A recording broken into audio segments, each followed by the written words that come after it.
اللہ کا قرآن. میرے محترم بزرگوں، یہ قرآن صحابہ کرام نے جب تک سینے سے لگایا اللہ نے ان کو بڑا مقام اور عزت عطا فرمائی تھی. حضرت عمر رضی اللہ تعالیٰ عنہ کا قول اور اثر ہے، اثر حدیث کی ایک قسم ہے، ان اللہ تعالیٰ یرفع بہذا الکتاب اقواما ویضع بہ آخرین.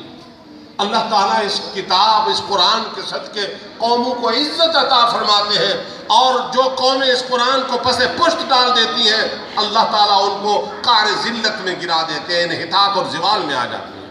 عزت قرآن کے ذریعے. صحابہ کرام ایک صدی کے اندر اللہ کے قرآن پر عمل کرنے والے تھے، قرآن کا احترام کرنے والے تھے، قرآن کو قانون، دستور حیات، نظام زندگی سمجھنے والے تھے.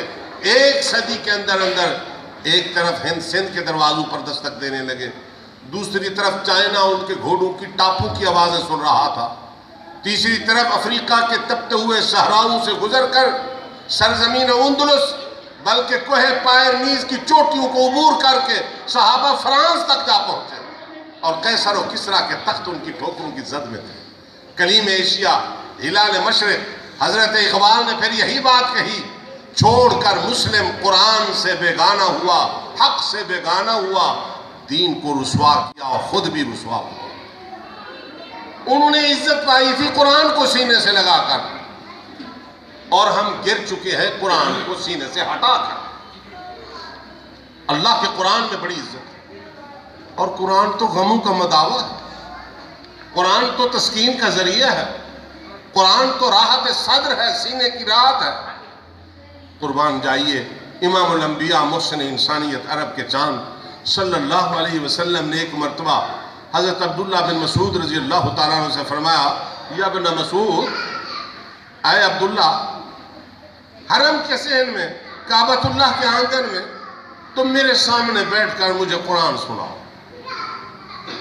حضرت عبداللہ بن مسعود رضی اللہ تعالیٰ عنہ فرمانے لگے، یا رسول اللہ، فدا کا روحی، میری روح، میری جان آپ پر قربان ہو جائے، قرآن تو آپ پر اترا ہے اور میں آپ کو سناؤں.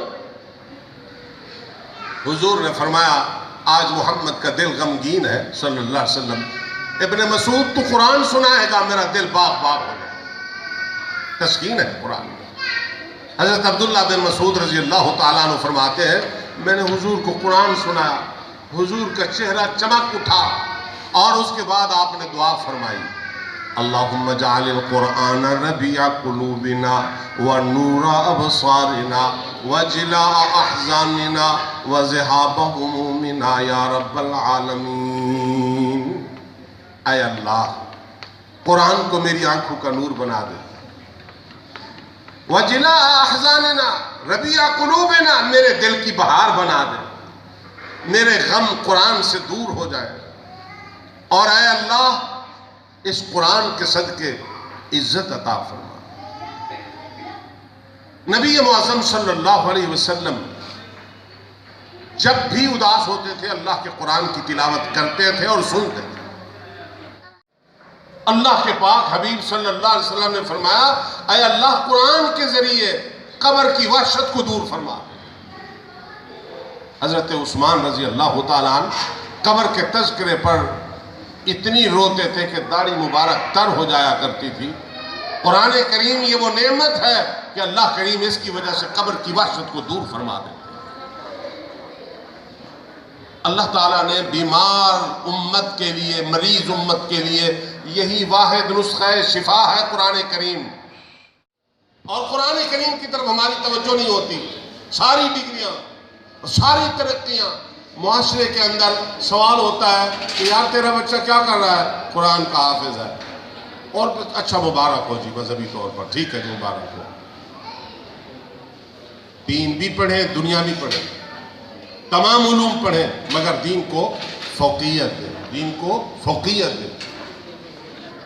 اقبال ترجمان قرآن ہے، کلیم ایشیا، ہلال مشرق. قرآن کو سمجھا ہے اقبال نے. اللہ اس کی قبر کو منور فرمایا، وہ شکوہ کر گیا ہم سے، میں کون ہوں، میں کیا ہوں، بخدا یاد نہیں. اقبال کہتے ہیں، میں کون ہوں، میں کیا ہوں، بخدا یاد نہیں، اپنے اسلاف کی کوئی بھی ادا یاد نہیں. ہمارے اکابر تو دین کے ساتھ تعلق رکھتے تھے. ہیں یاد تو کافر کے ترانے بس نہیں، یاد تو مسجد کی اذان یاد نہیں. اللہ کی طرف توجہ نہیں ہے. میری ذلت کا سبب یہ بھی اقبال، ہر چیز یاد ہے پر خدا یاد نہیں. اللہ کی طرف توجہ نہیں. معززین، اللہ کے قرآن سے تعلق پیدا کریں.